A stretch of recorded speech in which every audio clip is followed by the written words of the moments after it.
ఆకాంక్ష అలా ఏడుస్తుంది. ఆకాంక్ష ఎలా ఏడుస్తుంది ఆకాంక్ష?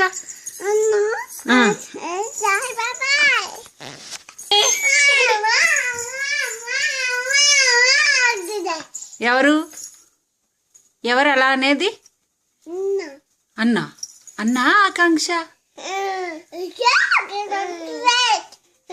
ఏమంటుంది ఆకాంక్ష?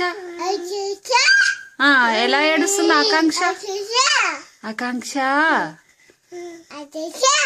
I love you. హగ్ చేసుకో ఆకాంక్షని, హగ్ చేసుకో, హగ్ చేసుకో. Say sorry, don't cry, I love you చెప్పు. కిస్ పెట్టావా? మళ్ళీ పెట్టు, హగ్ చేసుకో.